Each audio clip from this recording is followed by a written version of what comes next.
Muy buenos días para todos, sean nuevamente bienvenidos. Bienvenidos todos los que se conectan con el primer Foro Internacional de Divulgación Académica, evento creado por el libro con el propósito de contribuir con la educación a través de la socialización del conocimiento.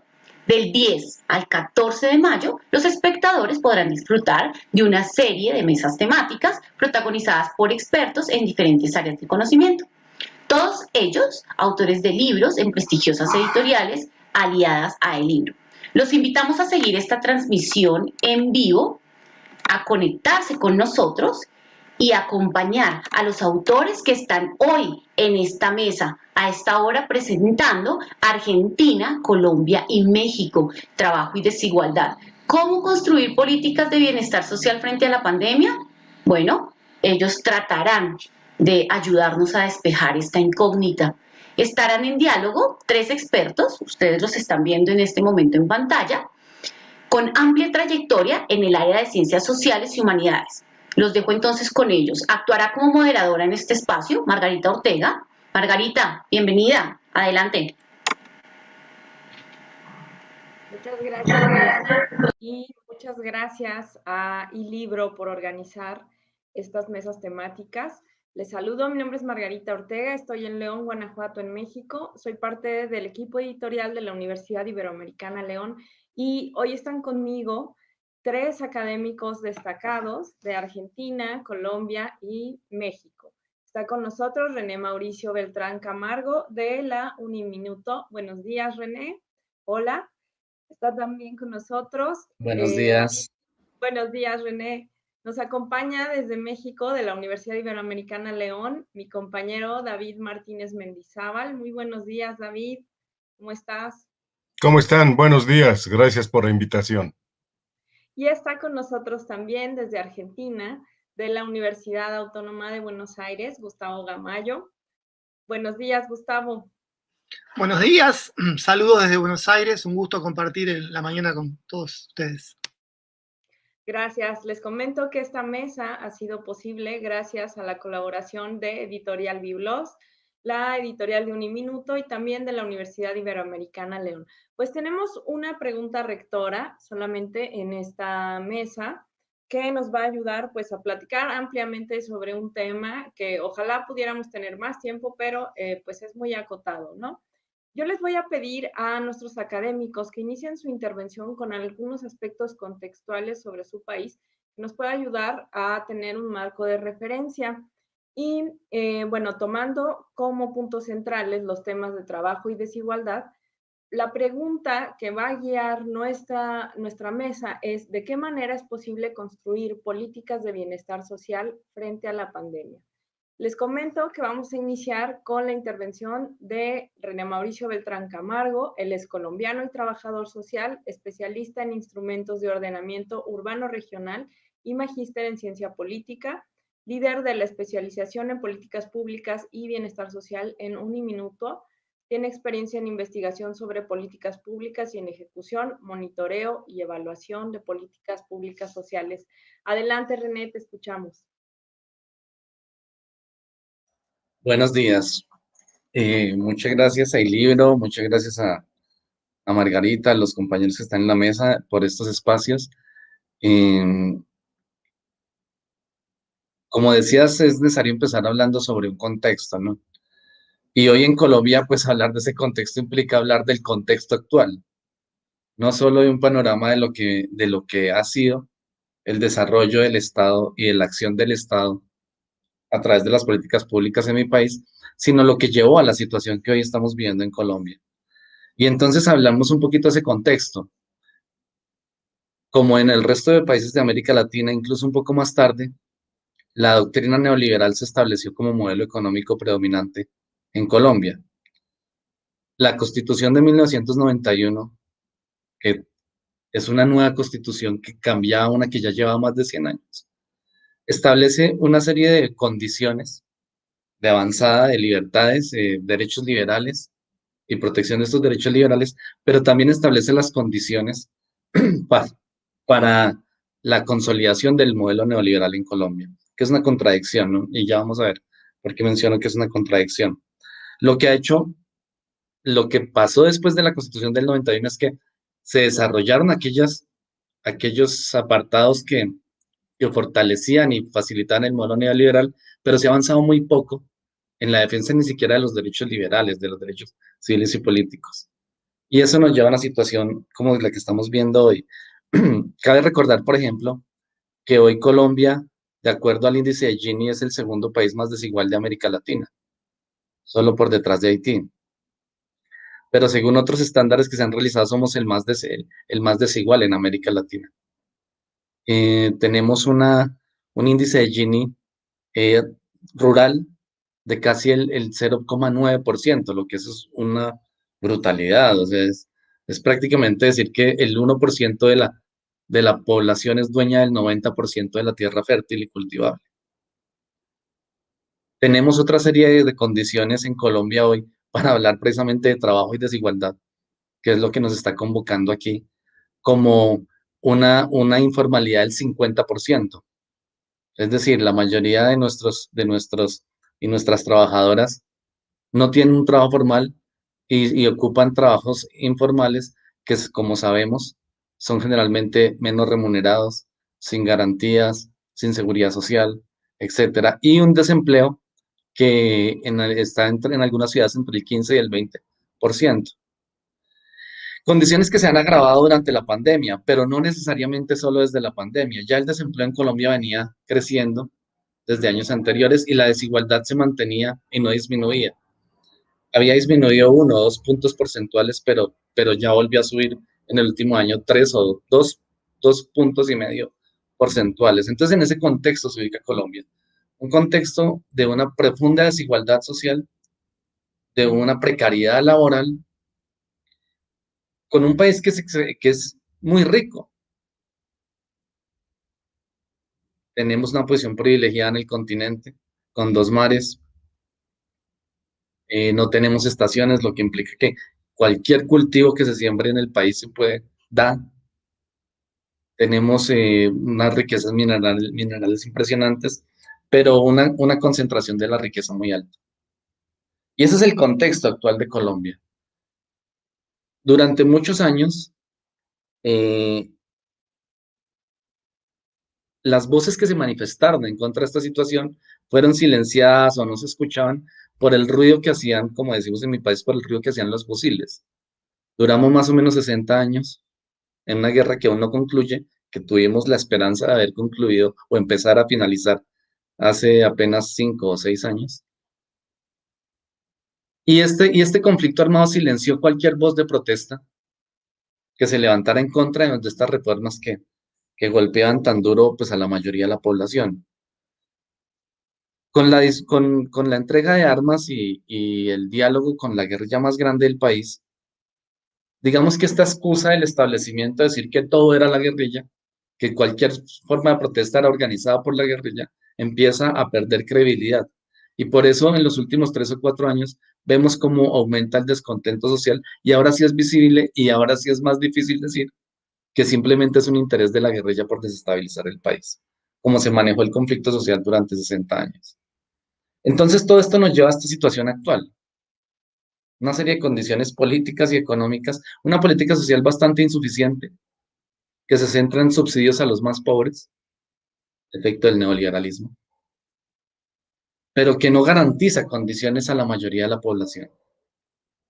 Y unas políticas económicas que se centran en la carga impositiva sobre el ciudadano y la ciudadana a pie, liberando cada vez más el gran capital de impuestos, con una excusa que resultó mentirosa también. Y es la excusa que nos decía que si se grababa el gran capital, entonces se iba a desincentivar la inversión extranjera y la inversión nacional. Y que todo lo contrario, si se le disminuían impuestos íbamos a generar más trabajo. Ninguna de las dos es cierta. Durante los últimos periodos se han perdido más trabajos de los que se han creado y venimos sistemáticamente quitándole impuestos al gran capital. Entonces, ese es el contexto en el que nos encontramos hoy y que lleva a este estallido este año. No es solo una reforma tributaria, que es lo que ustedes seguramente han visto por medios, lo que lleva al descontento actual. Claro, una reforma tributaria profundamente lesiva, regresiva, que nuevamente ponía la carga impositiva sobre los ciudadanos y ciudadanas que no ganan, que tienen un ingreso apenas para vivir y endeudarse con una tarjeta de crédito, y liberaba el gran capital. Y la respuesta, nuevamente, para atender a las personas más pobres del país, era la focalización y la entrega de subsidios. Entonces, obviamente, esto generó un descontento muy grande que se sumó a descontentos que ya venían del pasado. En el 2019 hubo también grandes manifestaciones que terminaron con la muerte de un joven en Bogotá. Les decía hace un momento, te decía a Margarita y a los compañeros, les decía que ese joven asesinado, la fiscalía acaba de declarar que no fue asesinado, sino que fue un accidente y un acto del servicio. El año pasado, el descontento por la muerte de otra persona a manos de la policía dejó un saldo de 15 muertos en Bogotá y una ciudad vecina que se llama Soacha. Y lo que estamos viendo ahora en Cali, que es un desastre, es la inacción del Estado completamente. Es la cara represiva del Estado desconociendo la movilización ciudadana, atacando una guardia indígena, por ejemplo, una comunidad indígena que se movilizó hacia Cali, que se ha caracterizado por todo menos por violenta. Fue recibida por disparos de hombres armados de civil que, que estaban al lado de la policía. Y esa es la respuesta que el Estado dio a una indignación creciente en Colombia. Los medios de comunicación obviamente juegan su papel de desinformación allí, en fin. Entonces es importante que tengamos claro ese contexto para hablar de lo que vamos a hablar hoy. Cuando me decían trabajo y desigualdad, política pública y bienestar en tiempos de pandemia. Antes de avanzar ya a hablar de la pregunta específicamente, voy a tomarme 1 o 2 minutos para hablar un contexto. ¿Qué entendemos entonces por política pública? Y cuándo podemos empezar a hablar de políticas de bienestar reales, ¿no? Y entonces, las políticas públicas surgen en el marco del estado de bienestar. Este estado que tuvo mucho más desarrollo en países europeos, no sé, en otros países latinoamericanos, en el caso de Colombia fue incipiente el estado de bienestar, que se centró en garantizar derechos económicos, sociales y culturales a sus ciudadanos y ciudadanas. Y desde allí, entonces, obviamente, también para fortalecer el capitalismo a partir de facilitar el acceso a consumo de las personas, a partir del subsidio transferido desde educación gratuita, salud gratuita, etcétera, para que ese excedente del salario lo pudieran gastar en el comercio y asimismo revitalizar comercio e industria. Esa fue la lógica del estado de bienestar. Estado de bienestar que nunca tuvimos en Colombia, o mínimo. La llegada del neoliberalismo desdibuja la idea de las políticas públicas. En la medida en que te dice, no, el Estado debe ser mínimo y no necesariamente tiene que encargarse de aquellas cosas que el capital privado puede hacer. Y como la lógica ya no es fortalecer un consumidor o una consumidora dentro de su país, sino entrar a este marco de la globalización económica, entonces ya no importan las condiciones laborales que se le entreguen a este ciudadano o esta ciudadana, importa que sea mucho más económica la fuerza de trabajo para así competir. Entonces, estamos en un momento en un momento crucial que hemos vivido en América Latina en los últimos 30 o 40 años, y es la desregularización del trabajo. Y allí entonces empezamos a pensarnos políticas de bienestar. Y la lógica implicaría entonces decir, ¿qué tipo de políticas de bienestar queremos? Políticas que realmente tiendan a superar las condiciones de pobreza y desigualdad que se presentan por lo menos en Colombia, o políticas que las mantengan focalizadas, centradas simplemente en la atención primaria de los más pobres. En nuestro país, la política social se quedó en lo segundo. Una serie de subsidios condicionados a las personas de más escasos recursos, que no las van a sacar de la pobreza, que no van a mejorar sus condiciones, pero que sí representan un caudal electoral importante. Por otra parte, tenemos entonces una serie de políticas económicas que cada vez precarizan más las condiciones laborales. Y allí es donde tenemos que empezar a hablar de trabajo y desigualdad. El modelo neoliberal fracasó. fracasó en el mundo. Biden ya está pensando en replantearse una serie de políticas neoliberales. Los levantamientos en Francia antes de la pandemia muestran que el modelo neoliberal no mejoró las condiciones de vida de la mayoría de las personas, sino que por todo lo contrario hizo lo que pasó en Colombia, concentró aún más la riqueza. Y entonces nuestras políticas de bienestar hoy deben estar asociadas a eso, a la reversión de un modelo que ha sido excluyente, que ha condicionado y que ha marginado la pobreza a una gran cantidad de población. Y entonces pensarse políticas de bienestar en momentos de pandemia implica pensarse políticas que garanticen primero el trabajo, pero un trabajo en condiciones dignas, un trabajo que no solo te permita sobrevivir. Y esto pasa por revisar la forma en cómo hoy se contrata en nuestros países.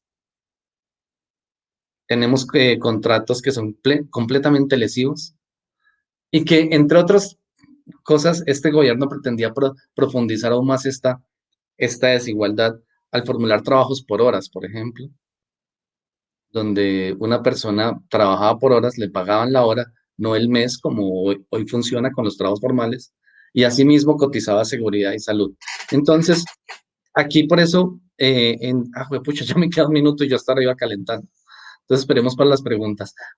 Vamos a ir a mirar, vamos a plantear entonces las condiciones del Estado Social de Derecho, que era el segundo punto que quería trabajar, asociado al trabajo. Y creo que allí debe ser el fuerte de las políticas de bienestar. Más que subsidios condicionados a la pobreza, trabajo formal remunerado que permita a la persona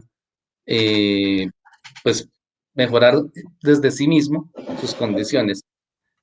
Y otra parte tiene que ver también, asociado al trabajo, una serie de condiciones que le permitan a la persona no necesariamente invertir su dinero solo en sobrevivir. Es decir, tenemos que empezarnos a pensar realmente educación de calidad gratuita. Pues México y Argentina la conocen, pero en Colombia es una quimera. Es una ilusión pensarse educación gratuita, por lo menos en pregrado. Pensarnos salud, no condicionada al negocio de algunas empresas, sino como un derecho humano. Y allí empezamos a hablar realmente de condiciones de bienestar. De lo contrario, seguir dando subsidios, decir que hacemos esta política allí para maquillar esto, que te damos un cupito en la universidad, no va a generar bienestar y no vamos a empezar a disminuir esa tasa creciente de desigualdad que tenemos en Colombia. Creo que se me acabó el minuto y no me di cuenta, se emociona uno hablando de estos temas, pero pues espero que ya mis compañeros puedan aportar seguramente mucho más a esta breve intervención. Muchas gracias, Margarita. Muchas gracias, René, por tu intervención. En realidad ha sido de mucha utilidad que nos cuentes un poco de una manera como muy concreta de el contexto colombiano. Creo que todos y todas estábamos un poco ávidos de escuchar esta situación de parte de una academia. Así que muchas gracias por tu intervención. Nos diste también un muy buen marco de referencia en cuanto a las políticas públicas. Y bueno, en lo que David Martínez, que es nuestro siguiente académico, prepara su pantalla, yo voy a ir presentándolo. David Martínez Mendizábal es mexicano, es investigador nacional, es doctor en estudios científicos sociales y profesor investigador de la Universidad Iberoamericana León. Sus líneas de investigación son reconstrucción de procesos de organización popular, políticas sociales, migración y desigualdad. Así que te escuchamos, David, con esta misma pregunta: ¿de qué manera es posible construir políticas de bienestar social frente a la pandemia? Gracias, Maggie. Buen día. Espero retroalimentación sobre si ya se ve la pantalla. Ya la estamos viendo, David, adelante. Perfecto. Buen día a quien nos escucha, buen día, colegas, buen día, Milena. Gracias, Maggie. Buena parte de lo que ha dicho René es compartido por mí. Voy a hacer algunos matices en las afirmaciones que él ha hecho. Tengo una presentación que voy a ir pasando muy rápidamente y lo quise hacerlo como presentación por si a alguien se le antoja revisarla, pues la tenga por ahí y la pueda solicitar a las organizadoras. Comienzo por decir que con Castells entendemos desigualdad social como la apropiación dispar de los recursos. Es decir, hay estructuras sociales, procesos sociales que provocan igualdad y que provocan desigualdad. Con esto nos alejamos un poco de las visiones que consideran que las desigualdades son propias del ser humano porque hay quien tiene más mérito que otros. Entonces, este elemento de la desigualdad social tiene en su centro, pues, la apropiación dispar, tanto de renta como de activos, porque hemos hablado mucho en América Latina de la desigualdad de ingreso, pero poco de la desigualdad de los activos, de las propiedades, que son los que realmente pueden originar la desigualdad en términos sociales. Diferenciando lo mismo que desigualdad, nos abocamos a la idea de que no es solamente empujar a los de abajo y los de abajo hacia arriba, sino la idea es transformar el régimen de bienestar para provocar mecanismos de igualdad. No es solamente dar incentivos a los de abajo para que vayan subiendo en la escala social, sino provocar mecanismos de igualdad. Este proceso de desigualdad que es visto desde mi exposición, desde el lugar de desplazados y vulnerables, este proceso de exclusión se ha visto agudizado en México, en nuestro país, lo mismo que ha dicho René, a partir de los años 80. A partir de los años 80, hasta el cambio de gobierno hacia la izquierda, muy debatido, por cierto, en nuestro país por la dificultad que se tiene de transformar los regímenes de bienestar. Este neoliberalismo, pues, provocó amplísima desigualdad. Voy a hablar muy rápidamente de la desigualdad económica y social, pero reconozco que hay muchos tipos de desigualdades, la territorial, la cognitiva, la de conocimientos, la política, la cultural, y todas ellas atravesadas por dos elementos, que son la desigualdad de género y lo que tiene que ver con el problema medioambiental.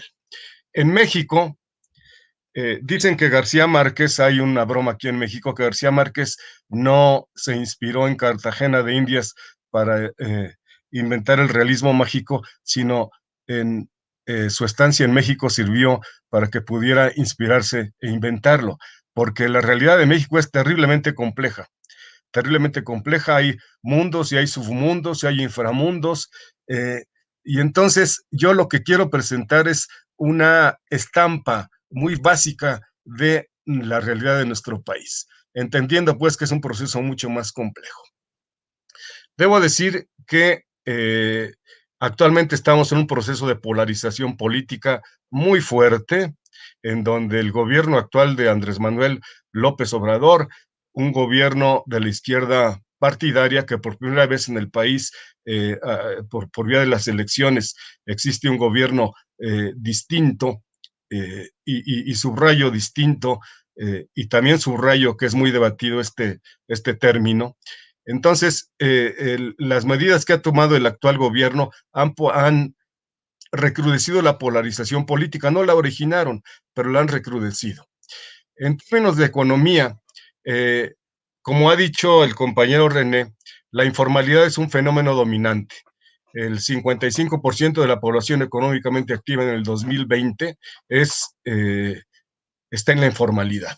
Y la informalidad, fíjense que en nuestro país cobra un aspecto particular, porque no es solamente las personas que están fuera de los organismos hacendarios, sino también dentro de las empresas formales hay trabajo informal, es decir, trabajadores registrados que no tienen seguridad social dentro de las empresas formales.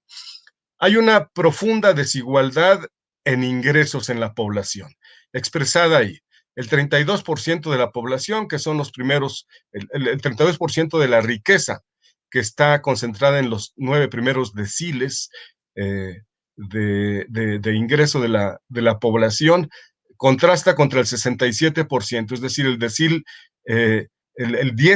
10 en México se queda con aproximadamente el 70% de la riqueza.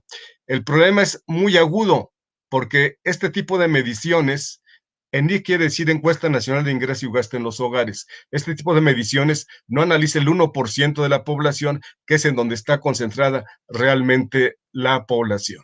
Esto creo que es ya muy conocido, es decir, el neoliberalismo en México disparó la concentración de la riqueza cuando entró Carlos Salinas de Gortari en 1988 en la presidencia. Había un par de multimillonarios mexicanos en la lista de Forbes y cuando salió había 16, ¿no?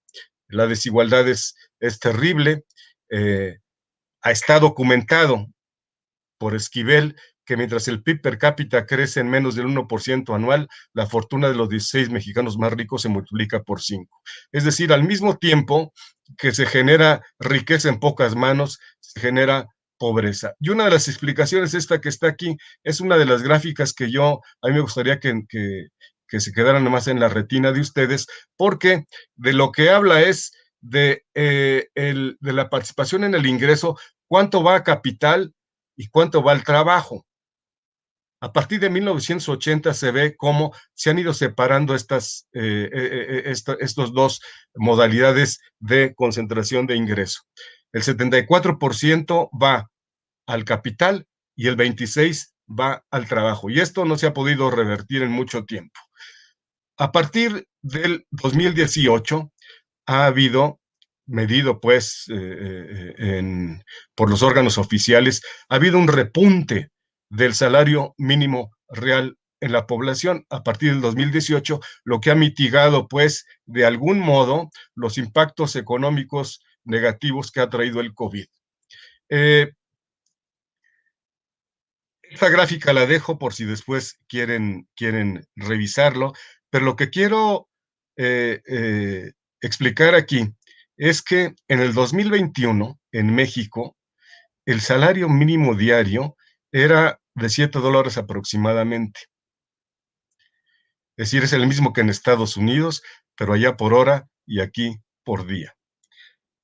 Es una de las explicaciones por las cuales la migración en nuestro país ha crecido y aporta una cantidad bárbara de miles de millones de dólares. 40,000 millones de dólares aproximadamente o más son los que ingresan a nuestro país anualmente por vía de las remesas. Mientras haya un desequilibrio salarial así, pues vamos a seguir con el problema de la migración y además vamos a arrastrar la migración en Centroamérica, ¿no? En México, para entender el problema del COVID, lo que está expresado en esa pantalla es que buena parte de la generación de empleo recae en la micro y en la pequeña empresa. Miren, en menos de 2 empleados está el 20% de las unidades económicas, que son las que van generando empleo y fueron las más afectadas en el tiempo del COVID porque son las más vulnerables en términos de sustentabilidad económica, ¿no?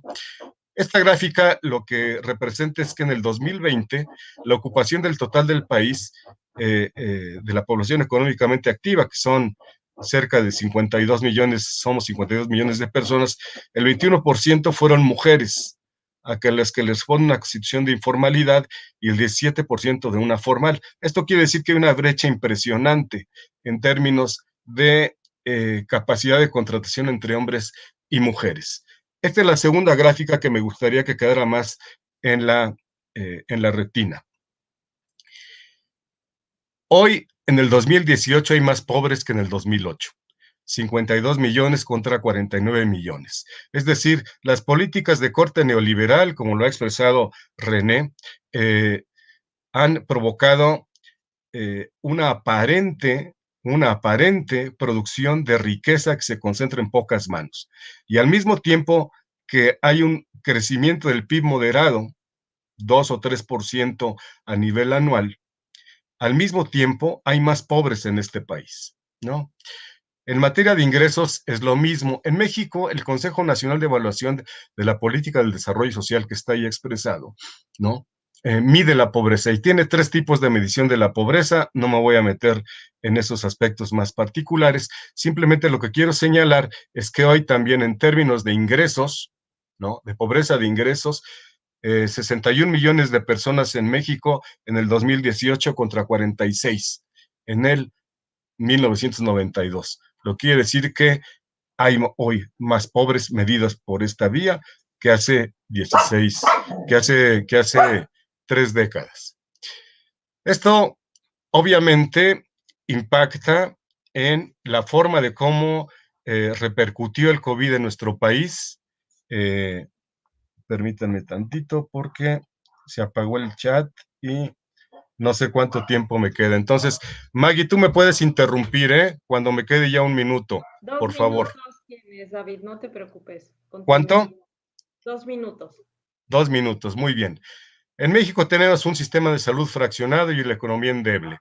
Los efectos inmediatos del COVID han sido alta mortalidad, impacto en el ingreso, cierre de empresas, pobreza y un elemento que es muy grave es el de violencia familiar contra las mujeres, por supuesto, que tiene en su extremo el feminicidio, ¿no?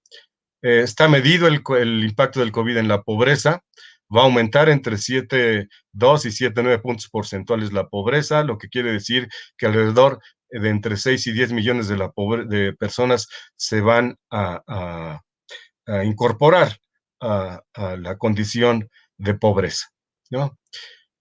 No me da tiempo de explicar el sistema de salud en México, pero hay 6 sistemas distintos de seguridad social en el país, que están expresadas por esas instituciones, más los de índole estatal o estadual, los que cada uno del estado tiene, ¿no?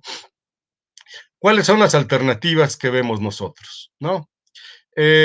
Continuar con la elevación del salario mínimo, como se ha dicho, a partir del gobierno de izquierda se elevó el salario mínimo, aumentar en los microcréditos, sobre todo para la franja de la población que hemos dicho que genera mayor número de ingresos. Se ha modificado el asunto del outsourcing, que tenía en un mundo formal del trabajo, tenía trabajadores informales, ¿no? Se tiene que subsidiar el empleo parcial, se tiene que controlar la inflación, créditos blandos para las medianas empresas. Hay una discusión sobre 2 elementos que son impuesto a la riqueza, ¿no? Y el piso del salario, el piso básico mínimo de derechos universales.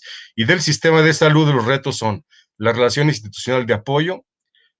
Como estamos afiliados a diferentes instituciones, debe haber más impacto, más cooperación entre ellas, consolidación del Instituto Nacional de Salud y Bienestar, fortalecer los servicios estaduales, la producción nacional de vacunas, seguir la institucionalización por una vida libre de violencia para las mujeres, mejorar los niveles de atención y entrarle a la salud mental. Política social, subsidios para la pensión universal no contributiva a la tercera edad, atención a la deserción, mejorar los programas de subsidios, transversalidad en la perspectiva de género, renta básica y seguro de desempleo. Termino con lo siguiente. Esto no va a terminar con un esquema neoliberal, pero la discusión me parece que no es solamente si termina o no, sino el proceso. Transformar un régimen de bienestar y un régimen político con pautas no neoliberales va a llevar bastante tiempo y tiene bastantes enemigos. Los son afectados en la distribución del ingreso, es decir, los grupos poderosos de la sociedad que no van a dejar que un gobierno de izquierda pueda introducir tan fácilmente propuestas no neoliberales. Entonces, en eso estamos en México. Gracias.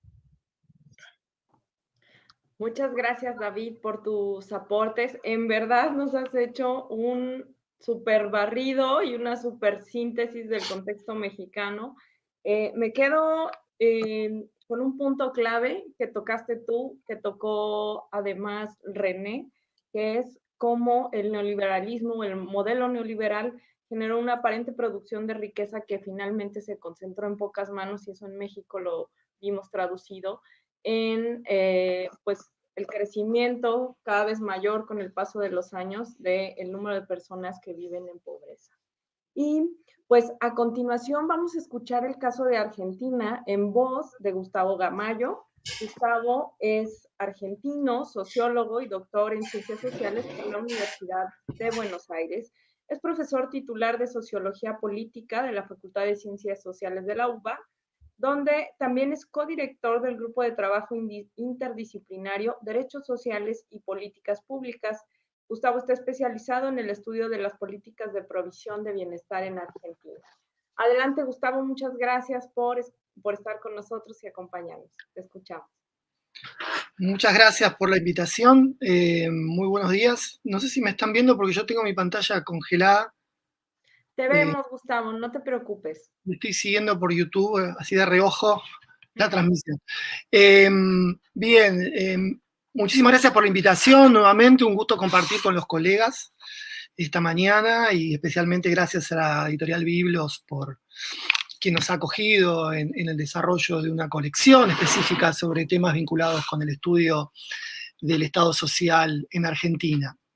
También quisiera señalar nuestra solidaridad con la situación de Colombia, que muy bien mencionó René, y también hacer una breve mención de nuestra universidad, la Universidad de Buenos Aires, que cumple este año 200 años de existencia de su fundación, así que es un año también movilizado en ese sentido. En relación con la convocatoria a la conversación que estamos sosteniendo, quisiera hacer también una lectura que podríamos llamar de larga duración. Ustedes saben, como otros países de la región, nuestro país en el año 1983 recuperó la democracia, y en ese largo periodo la situación económica ha sido de decadencia, es decir, hay una decadencia de larga duración en nuestro país, con una economía inflacionaria, con una limitada prosperidad, con un crónico estancamiento, con una elevada informalidad, donde solamente se reconocen dos periodos de crecimiento relativamente sostenidos entre el 1991 y 1994, con, digamos, una situación expulsiva del punto de vista laboral, y un segundo momento entre 2002 y 2007, y esos dos episodios son realmente una rareza en este largo periodo, con lo cual hay una situación sumamente compleja desde el punto de vista del estancamiento que se verifica cuando uno mira la evolución del PBI per cápita, y en ese sentido, digamos, se ofrece como un problema, digamos, político de primera importancia, es decir, cómo la Argentina puede recuperar un sendero de crecimiento independientemente del sentido, ¿no? Pero también a la vez lo que se verificó, y acá hay una diferencia, me parece, con algunas posiciones anteriores, es que el Estado social, el Estado de bienestar, como querramos llamarlo, observó un periodo de enorme despliegue.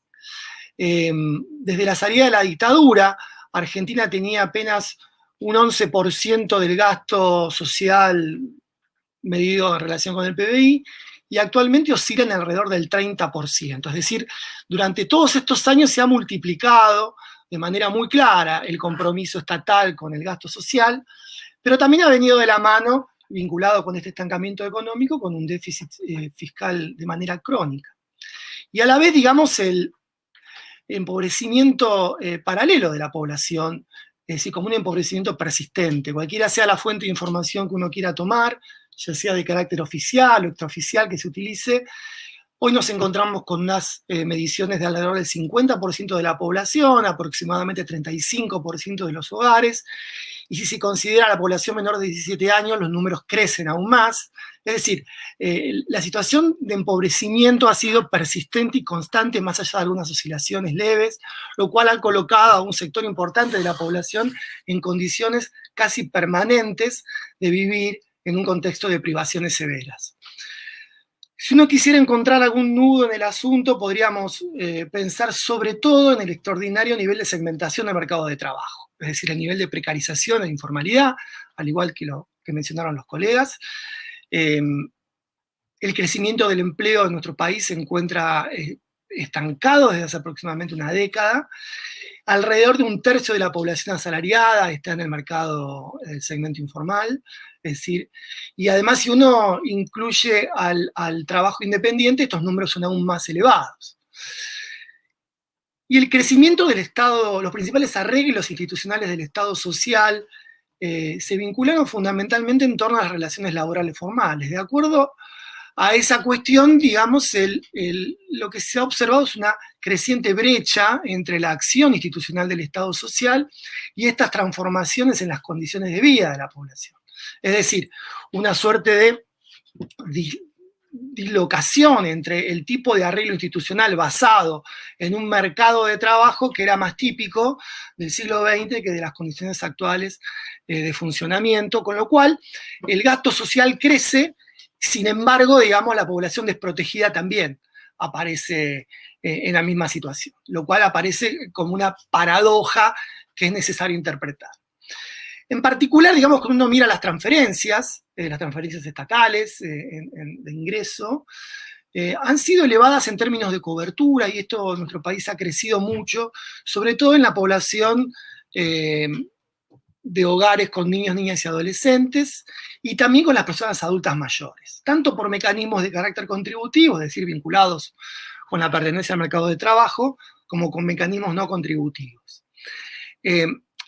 Y el problema en todo caso se ha planteado en especial respecto de la población en edades centrales o la población económicamente activa. El seguro de desempleo es un instrumento que tiene una cobertura muy baja, y las transferencias no contributivas a estos grupos de población se encontraron apresados, por decirlo de alguna manera, con lo que nosotros hemos llamado la trampa laborista, es decir, esta relación compleja con el mundo laboral en términos de la consideración del empleo remunerado y asalariado como, digamos, el sentido último de las acciones, y en ese sentido, tanto el paradigma de lo que se ha llamado la activación o la empleabilidad, o bien el fomento de formas alternativas de trabajo como principal inscripción al mundo social, estuvieron asociadas a la lógica de las transferencias.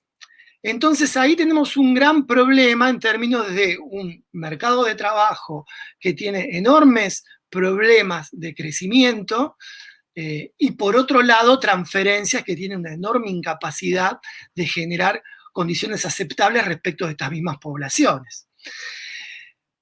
La pandemia, en todo caso, lo que hizo fue agravar las tendencias que mencionábamos anteriormente, es decir, un país que venía con un contexto de fuerte decadencia económica. La caída del PBI en Argentina fue una de las más elevadas de la región, solamente superada por Perú. Alcanzó aproximadamente a 10% del PBI, y en particular la destrucción de empleo ocurrida el año pasado y todavía no recuperada estuvo vinculado fundamentalmente con ese sector del empleo informal.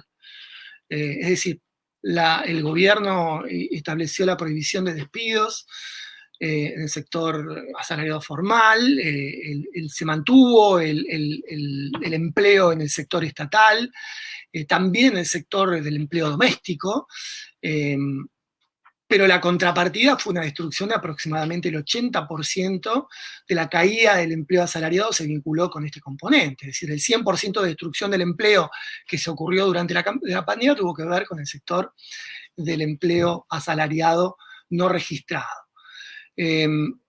Durante el momento más álgido, abril del año pasado, el gobierno nacional estableció un ingreso familiar de emergencia que alcanzó a casi 9 millones de personas y se convirtió en la política de transferencia de ingresos más importante de la historia argentina. Y además tuvo una característica fundamental, y que fue la idea de la incondicionalidad, elemento que ha estado siempre ausente en las políticas de transferencia de ingresos en la Argentina, que siempre han tenido un componente de condicionalidad.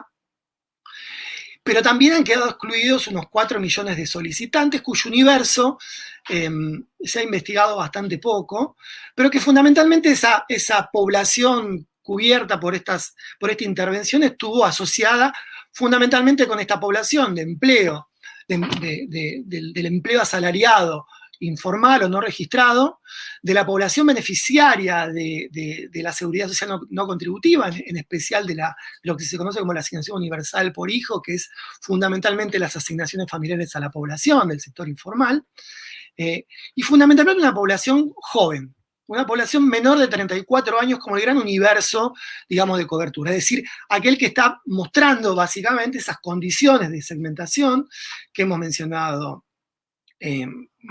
hace un momento. El ingreso consistió en 3 pagos de aproximadamente equivalentes al 60% del salario mínimo vital móvil, y junto con el auxilio a las empresas privadas para el pago de los salarios, de otras ayudas sectoriales y también de asistencias alimentarias que limitaron el agravamiento de la situación. Sin embargo, los datos que mencionábamos de empobrecimiento muestran que este es un proceso sumamente complejo y sumamente grave.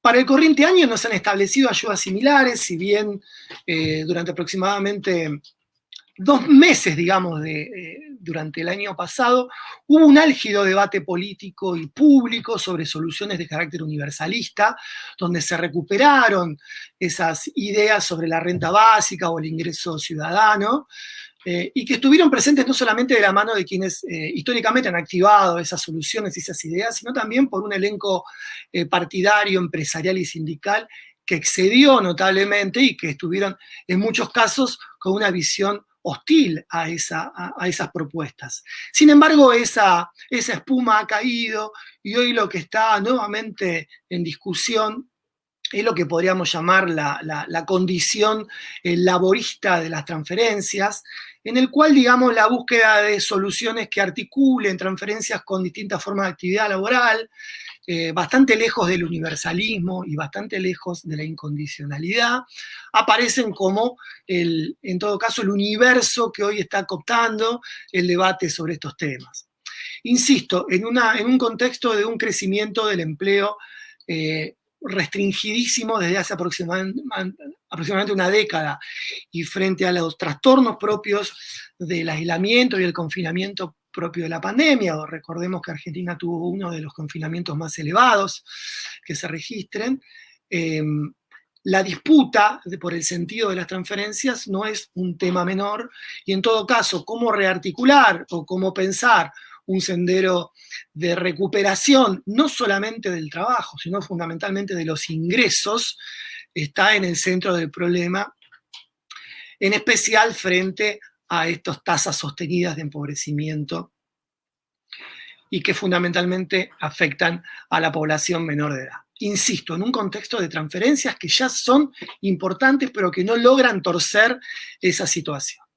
Otro punto tiene que ver con las condiciones de habitabilidad, que son sumamente complejas de presentar en un breve lapso, y que además incluyen lo que han sido los elementos típicos de la segmentación también del sistema de salud, típica de esta articulación entre ciertos seguros para la población asalariada y otras formas de aseguramiento para quienes están ajenos a esa relación. Es decir, el núcleo del problema de un conjunto de arreglos institucionales asociados al mercado formal de trabajo son, en todo caso, un aspecto central en el debate sobre cómo enfrentar estas condiciones que parecen típicos estructurales de los mercados de trabajo del siglo XX. Es decir, una enorme contingente de población que está excluida de esas relaciones asalariadas, que a diferencia de otros países, Argentina supo tener durante ciertos momentos del siglo XX. Argentina se encuentra en una situación de una crisis política importante.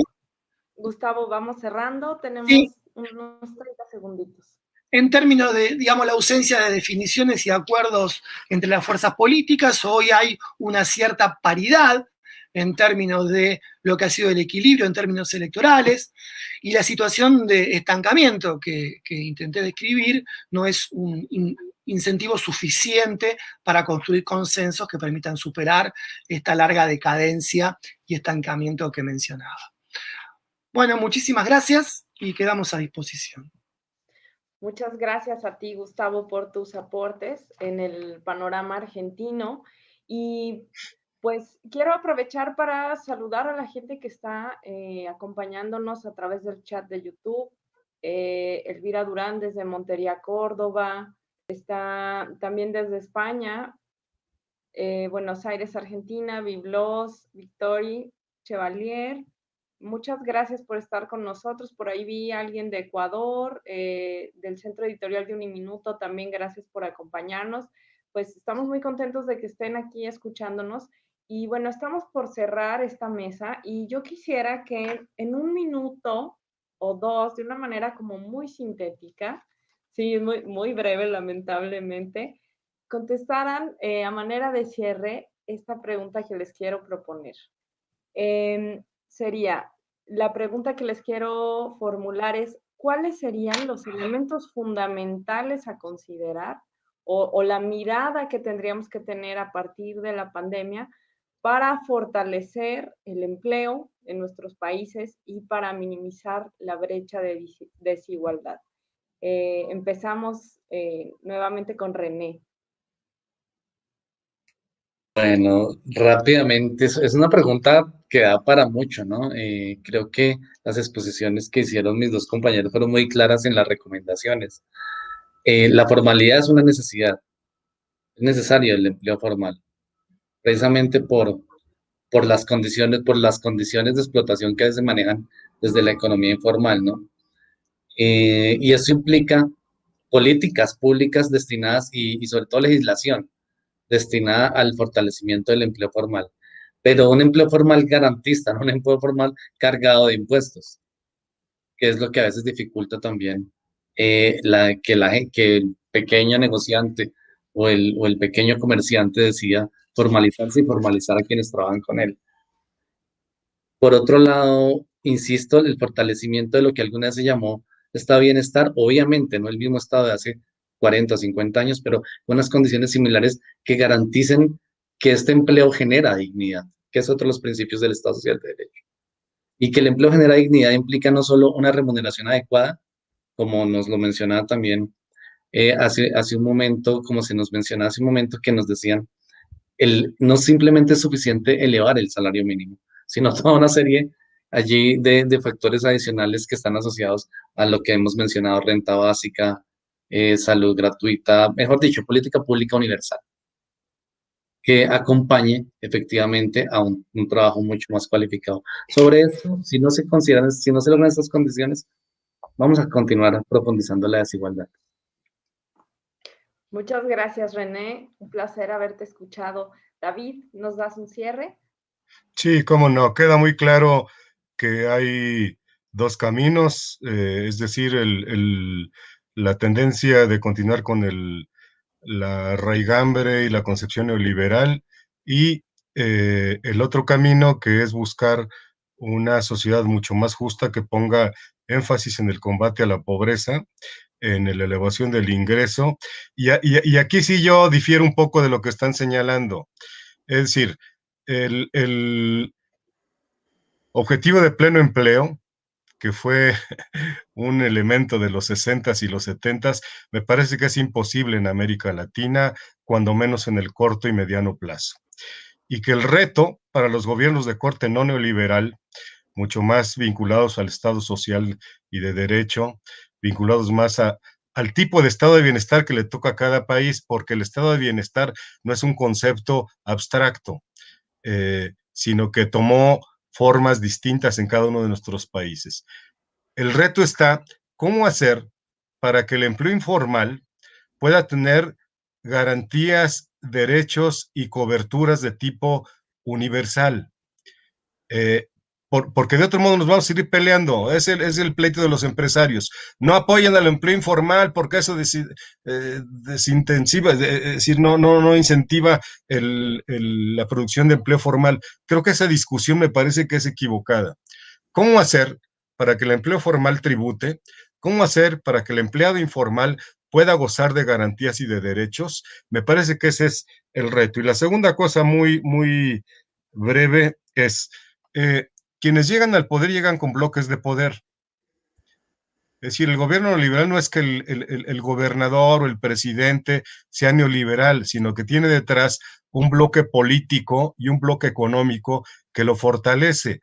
El reto para los gobiernos de izquierda en América Latina con sus bloques de poder es cómo transformar el neoliberalismo en el corto y mediano plazo. Y en el corto plazo se hacen necesarias medidas que a lo mejor no nos gustan mucho porque no van al fondo de la trastocación de la estructura, pero que provocan bienestar. Esto lo dice clarísimamente Saskia Sassen. ¿Cómo hacer medidas de corto plazo, elevación del salario mínimo, transferencias monetarias para la tercera edad, becas escolares universales, servicios de salud del Estado a la población abierta, etcétera? ¿Cómo hacer que eso funcione adecuadamente para el mercado informal? Me parece que por ahí va el reto, la clave, y gracias por compartir sus experiencias. Muchas gracias, David. Cerramos con Gustavo. Adelante. Bien, gracias. Creo que hay ahí en algunas de las cosas que mencionó David, un desafío importante que es cómo construir o producir reformas universalistas en las prestaciones sociales, es decir, generando cierta reflexión sobre esa histórica relación, por lo menos en un país como Argentina, entre las condiciones de formalidad laboral y las condiciones de acceso a los derechos sociales, que también han generado coaliciones conservadoras en relación con esas mismas prestaciones y que han tendido a generar condiciones de desprotección a otros grupos de la población. Y hoy esa estrategia no parece posible, por lo menos cuando uno examina lo que ha pasado en los últimos años. El crecimiento formal lo hace de manera muy leve y las condiciones de protección lo hacen de manera mucho más pronunciada, por lo cual esta combinación entre una forma de gestión diferente de la cuestión del empleo, pero básicamente una reflexión más profunda sobre el desarrollo de las principales instituciones del Estado social, que insisto, en un país como Argentina alcanzan aproximadamente el 30% del PBI, no es un número menor, y en todo caso la apropiación particular en los distintos grupos sociales hace que ciertos arreglos tengan que ver con proteger a los protegidos y no generar condiciones análogas para los que no lo son. Y la modulación de la desigualdad social también viene de la mano de la dinámica de desarrollo del Estado social. Entonces el gran desafío, por eso es mi planteo final en la intervención anterior, no es tanto pensar en soluciones o cuestiones específicas, sino que Argentina requiere de un debate político profundo para refundar, en todo caso, de cara al siglo XXI, un Estado social que no mire con la nuca, sino que mire con los ojos hacia el porvenir. Muchas gracias, un placer y un gusto haber estado esta mañana con todos y todas ustedes. Muchas gracias a ti, Gustavo. Pues aquí cerramos. Hay un agradecimiento especial para Editorial Biblos, para también el área editorial de Un Minuto y la Universidad Iberoamericana León, que hicimos posible esta mañana. Bueno, muchísimas gracias a todos por su asistencia. Gracias, Gustavo, René, David, Margarita, por estar presentes hoy aquí en el primer Foro Internacional de Divulgación Académica. Gracias a todas las personas que se conectaron con nosotros a esta hora. Los invitamos a seguir conectados con este primer foro. Ya viene una mesa titulada Saberes desde lo cotidiano, interdisciplinariedad en la investigación y la docencia. Conéctense con las mesas temáticas que les trae el primer Foro Internacional de Divulgación Académica, donde el conocimiento es parte del plato fuerte. Muchas gracias a todos. Gracias.